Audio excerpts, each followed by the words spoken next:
Hi, so I'm Liz. I'm from Lion's Den, and this is my first podcast. So I've never really watched podcasts or anything, but I thought I would give this a try. So why am I doing this? I guess I've sort of always had the idea to just sit down and talk. That's all I've really wanted to do. And so I'm just seeing where this goes from here. I wanted to step away from Septic Siren because I figured there's so much hate and criticism that I get from it, and I just don't think that I'm ready for it. And I just come off as somebody that I don't want to be. I feel like I just come off really fake. I'm really fake. I have to fake my energy. I end up just ranting about really immature shit, like poser this, poser that, elitism, oh elitism sucks and stuff like that. And I get so much backlash for it. But the thing is, if you're going to project negativity, you're going to get negativity back. And I'm not ready for that. And I'm just evolving and getting into new things and just trying to become a better me and to mature. I have metal roots. I started everything with metal, and I just feel so limited with Septic. And anytime that I do something different and I post it there, I just get hate for it. Well, I figure lying in Zen, this is me. This is Liz, not Septic. So all I've ever wanted to do with my life is music and art. And I just want people to hear my voice and hear what I have to say. I wanted to talk about my album that just came out, Star-Ving. So, it is a home recording compilation. It has 10 songs, and I just want to flat out say it. I am completely broke. I do not have money to go into a recording studio to pay a friend to mix something for me. Around me, almost every other musician I know has had really supportive parents, parents that have money, get them their guitars, book their gigs, get them these connections, get them onto podcasts, get them into interviews, get them into big venues like House of Blues and stuff, pay for their record. And it really put me down for a really long time because I just felt like I could never be anything. I felt like, well, I wish I had that, but I don't, so I'm not worth it as a musician. And then I just said, fuck you to all those, really stuck up assholes who get everything that I wish I could get and who are just, babied into the music industry. Where, I didn't grow up with the same financial support. I mean, yeah, growing up, getting into guitar and stuff, yeah, my parents did, buy my guitars and stuff. I was put into Camp Jam. I was, uh, I was put into music lessons for about, I'm gonna have to say, a solid month out of the 5 years that I've been playing the guitar. And, I just never got along with, music instructors. I just don't like I don't like being taught things. I like to learn it myself, so I'm just, a self-taught guitarist.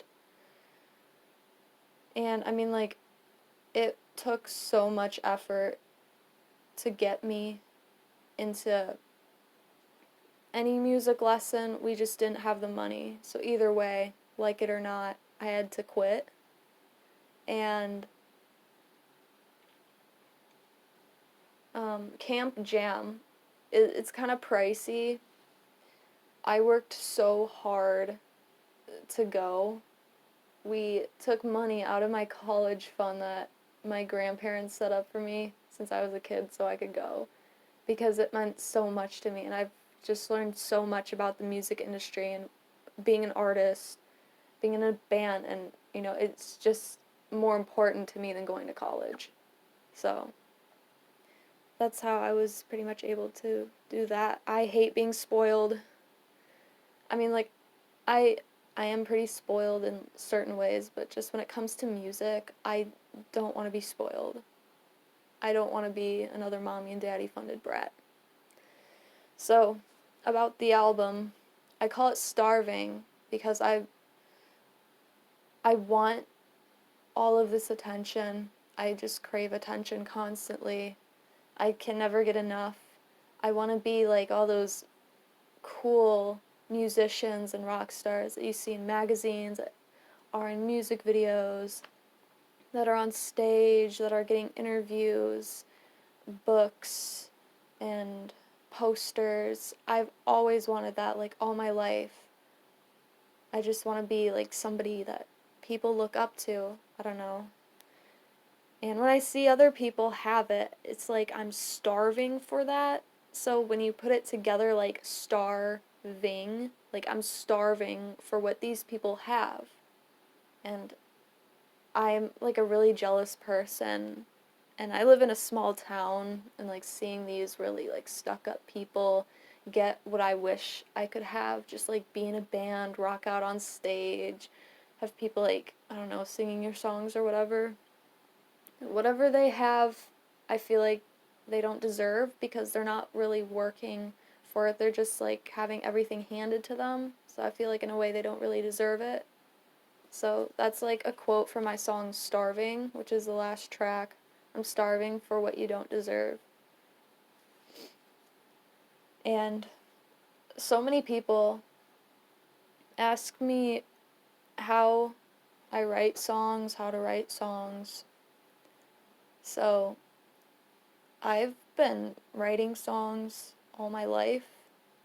I've been singing all my life. It was just something that I was always just so drawn to. And I started off by, I guess I would have like a really catchy pop song, like, I don't know, let's just take When You're Gone by Avril Lavigne, and I would sort of take that melody and I'd come up with my own lyrics and create my own meaning, but it sort of had a similar melody to it. I just like kind of like mixed the melody into like something more original, but I would just like sort of copy off that song, and that's what I did when I was like 8, 9, like that's what I did. Uh I don't really do that now. But when I sit down and I write a song, I have a vision that comes into my head. Like, I started writing a lot when I was kicked out of school and I was like doing online work, online school, and it totally sucked and it made me really angry. And I was like so angry at the world. I felt so trapped and institutionalized. I was kicked out for, like, they basically accused me for planning on shooting up the school, sort of, even though, like, so I was being bullied so much my sophomore year, and it fucked with my head so much. I would, like, I don't know, I'd rant about certain people on my Instagram, and then I remember posting a Columbine meme because I thought it was funny, and I didn't even know who Eric Harris was at the time. So I just, like, I don't know, I posted this Columbine meme, and then Like, somebody tattled on me, and as soon as I knew it, I was, like, kicked out of school for the rest of the year. And then I was, like, I was just constantly labeled, like, you're crazy, you're psycho, by, like, my parents. And by, like, everybody else around me. I was just known as that crazy psycho bitch, and that really fucking hurt. That hurt, it still hurts to this day, so there was so much anger in me, and I remember, like, working on this college-level geometry, this college-level science, chemistry. I was learning stoichiometry on my own, and that was, oh my god, like, it made me so, it really fucked with my brain. I'm not good at math or science. So there was, like, all this anger in me, and these lyrics, these chorus parts, these melodies just came into my head, and I had this, like, whole vision for a song. And while I was sitting there at my desk, like, working on my school shit, I would take out a notebook and I'd just write this stuff down, and I'd be, like, humming this chorus part for the rest of the day.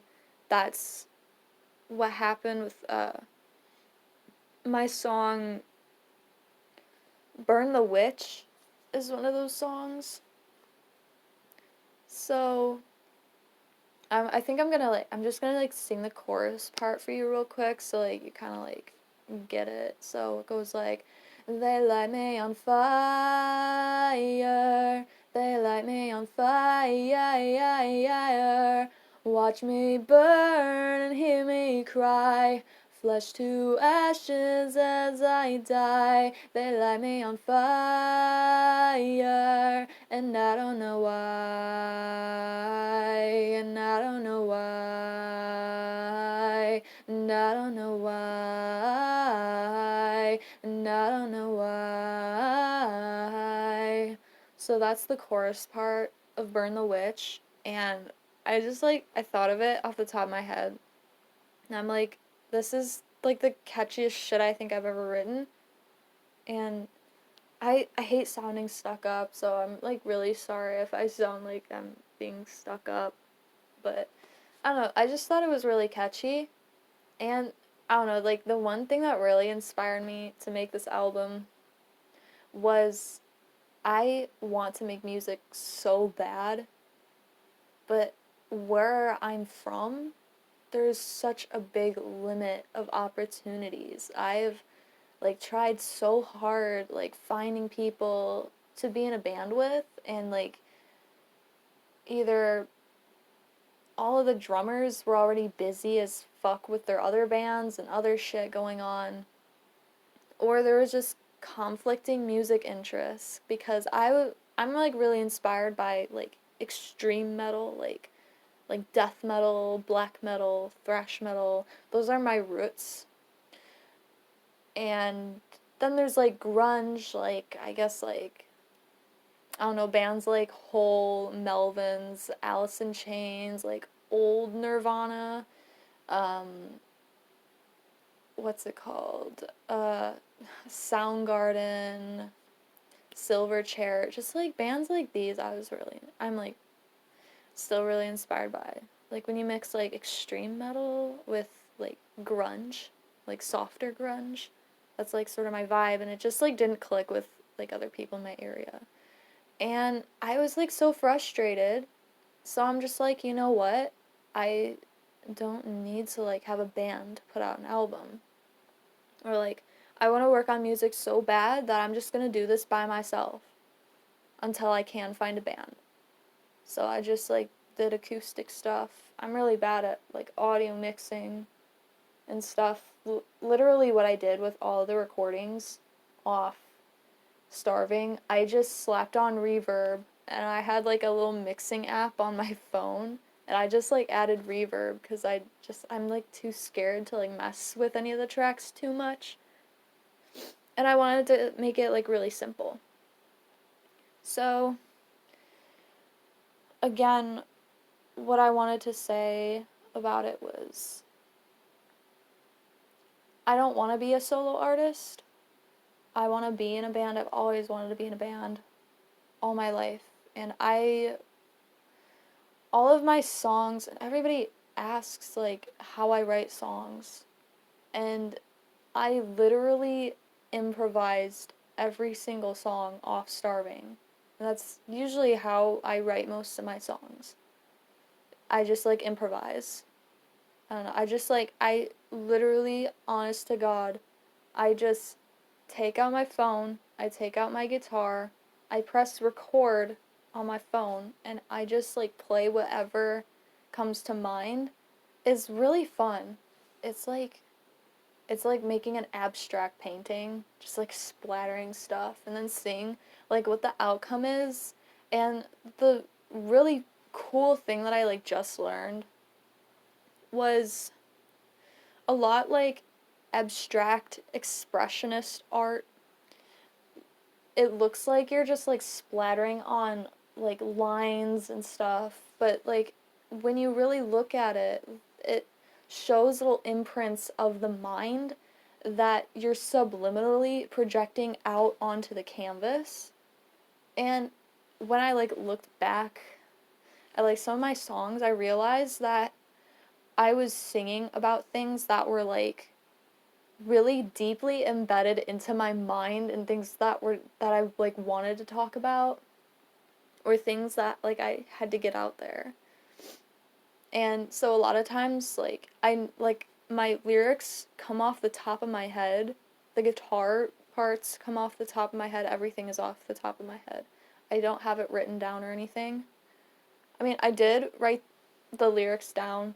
So for the people that pre-ordered the album, I like went back and I wrote down everything that I was saying in all of the tracks.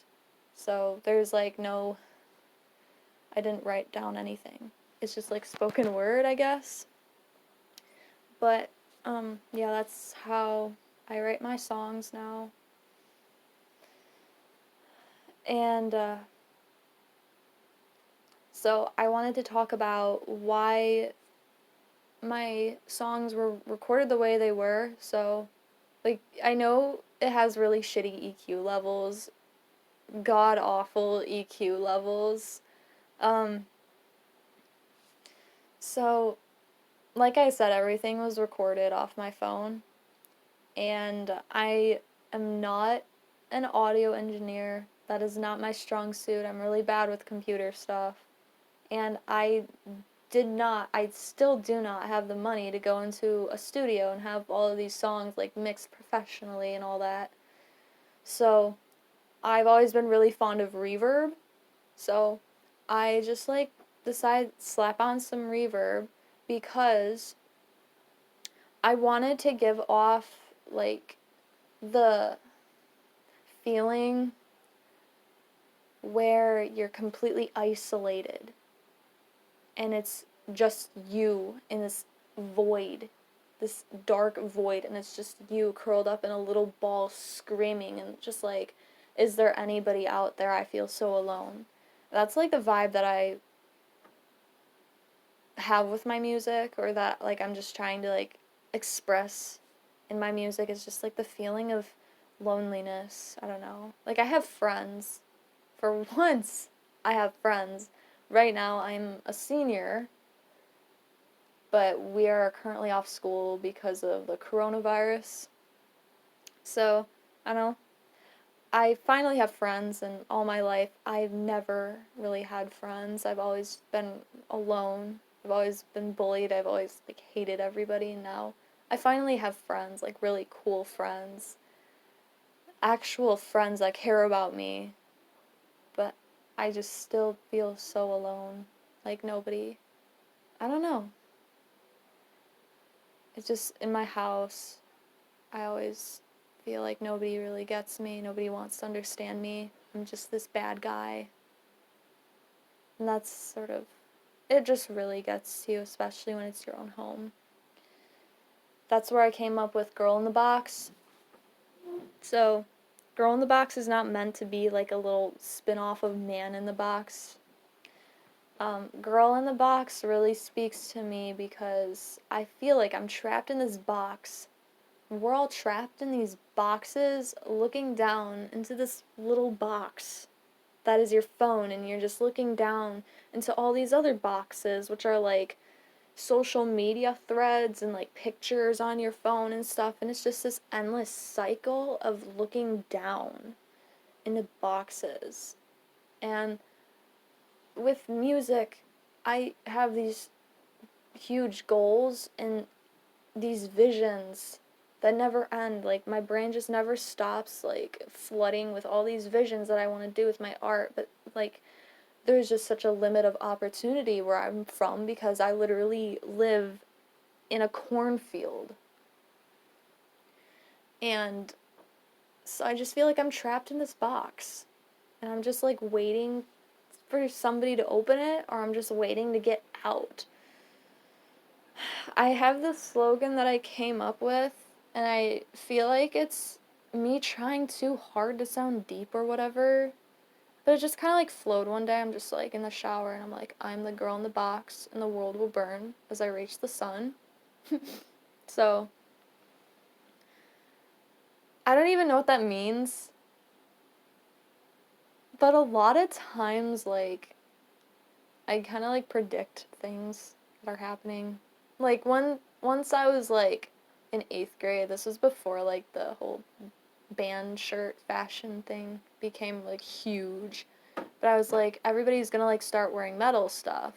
And then lo and behold, like Beyonce's wearing Slayer shirts and Kim Kardashian whatever is like wearing Metallica shirts and all that. So I don't know. And then I said the world will burn as they reach the sun, and like all this bad shit is happening. Like, you have the forest fires or bushfires in Australia. You've got like the huge locust infestations in like Africa, and now we've got the coronavirus. I just feel like the world's gonna like end soon.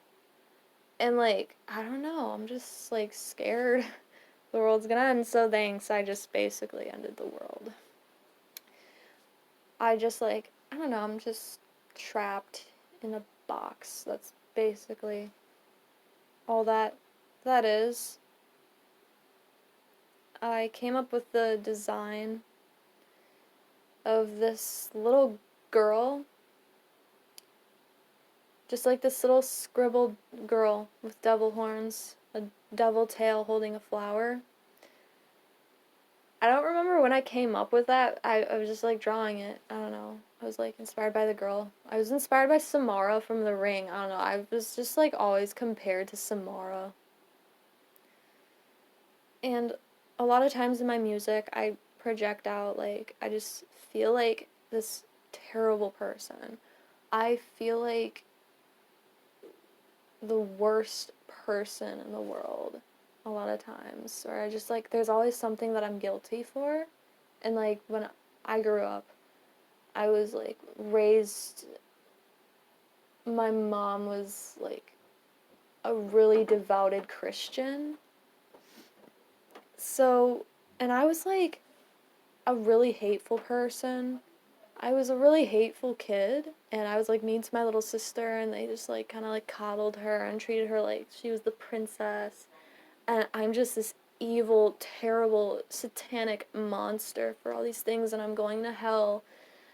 That's how I was treated a lot of times growing up. Like, being 7, 8, my dad coming into my room and, like, throwing shit. And, like, I don't know, hitting me and yelling. It's just, I don't know, it sticks to you. I just always felt like there were horns growing out of my head, and I had this little tail, the point at the end that was like following me, and I'm holding a flower. When I was little, I loved to pick flowers. I loved to play fairies. Looking at it now, because I have it right here in this notebook that I'm looking off of, I just feel like this vulnerable little girl trapped in a box. At the end of the day, when it all comes down to it, I just still feel like that little girl, that little evil, devil, satanic child. And I just felt like God hated me. I felt like I had no friends, felt like my family hated me, I was going to hell, and God hated me. So that's Girl in the Box. My favorite songs off Star-Ving, I'm just so passionate about this album because it's like one of my first biggest accomplishments is doing this album, and along with making the music video for Under Her Shadow. That's probably my biggest accomplishment I've ever done with my music, is that music video and this album, because everything is handmade. If you buy a CD, it's probably going to be handmade by me. I do everything myself. But my favorite songs off the album are probably Under Her Shadow and Cage in the Cellar. Those are my two favorite songs. Under Her Shadow is about that thing where, like, I'm just, like, struggling while these other people are getting what I want. But at the same time, it's about, like, trying so hard to be original that I'm just, like, struggling to find myself. And then, at the same time, I was really depressed, and I found out that, like, my ex-boyfriend cheated on me. Again, he cheated on me, like, 7 times. And then I just, like, broke up with him, and I felt so numb, and I felt so depressed. I'd, like, force myself out of bed to, like, record something.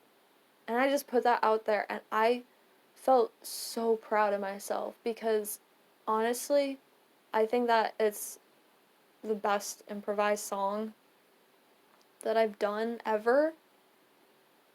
And I just can't believe that that came out of my mouth without, like, having anything written down. It was insane. And I just love that song so much.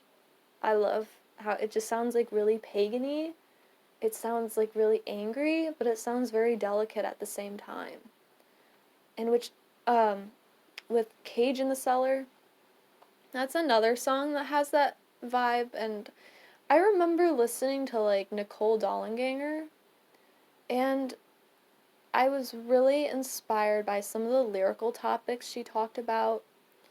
And there was this family in this town my boyfriend lived in his neighborhood a couple houses down.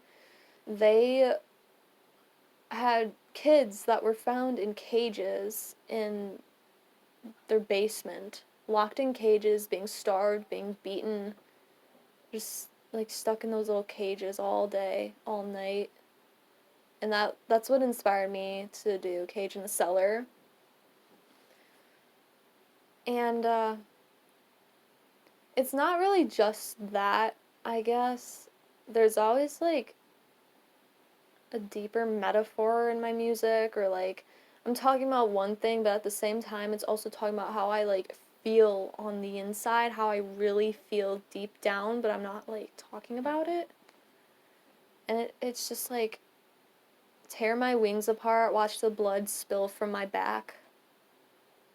That's how I feel. I feel like my freedom is restricted, and I'm just, like, in this cage deep down in this cold, barren cellar, and I'm just, like, being tortured. Just the weight is torture. And just not being able to get out of bed sometimes, and just looking out the window and seeing what a beautiful day it is outside, and I just, like, don't have the will to get up. It's torture. So that's Cage in the Cellar. I love playing in drop C sharp. It's probably my favorite key signature to play in. It's so deep. It's so gut-wrenching. It's just, I can't describe it. It's a really grungy, very, like, brutal key signature. That's what I like. Tuning. And that's what I like to play in. So those are my top 2. I like all the songs off the album, but, like, I sort of planned out the order of the album things. So I wanted to start off with a really energetic song, which was Under Her Shadow, and then kind of like switch it up to like Bone and Blade. I really like Bone and Blade too. I don't think I did a really good job with like the upper harmonies. The falsetto notes were really hard, but like at the same time it just like came out of me, and I'm like, I want to do this. So I did it, and I'm not like I'm not really good at singing high. It was like my first time like experimenting with like hitting higher notes. So then Cage in the Cellar comes after that, just sort of like submitting to the people that hurt you. Then there's Withstanding Gravity, which is like a really ethereal song. That's like probably my third favorite song off the album. It's just because I was just like imagining the skies in Missouri and just like looking up at all these hills and mountains, and the sky looked so ethereal, and I'm just like, I want to die here. I want to like ascend here, but at the same time, I was high. I was high when I wrote that song. I was high when I sang it. So like I was like, I'm not afraid anymore, and I have like severe crippling death anxiety. Even like talking about it makes me like want to start like crying because it's so bad. But it was just me being high and just being like facing my fears and just like, I'm not afraid of you. Death is beautiful. I transcend into the atmosphere and I become like one with the universe and the stars, and I just go to this ethereal realm that is everything that I've ever been. And that's like Withstanding Gravity. So it's like just sort of like letting go, taking a break, but at the same time it's like it's about drug use, obviously, because like I was high when I wrote it. Um, and then after that, there's Severed, which is sort of like, it talks about my dad, not really having like a relationship with my dad, not feeling safe in my house. So it's just like when the high comes down and you're just like sober again and you're just hit with these realities, it's sort of what it's about. Just feeling completely alone and vulnerable. And then there's Childhood Room, which is feeling that vulnerability, and that song was recorded like after my dad was yelling at me one time. And it's just so angry. I'm just like tired of feeling like this villain, this super villain, just like I don't feel safe. My dad is yelling at me. My dad drinks. I just feel so unsafe, and I'm just so angry because I just feel like this bad person because I have my own issues too that nobody like seems to recognize sometimes. And so that's why like in the end I'm just like I've never felt safe here because I've never felt safe here.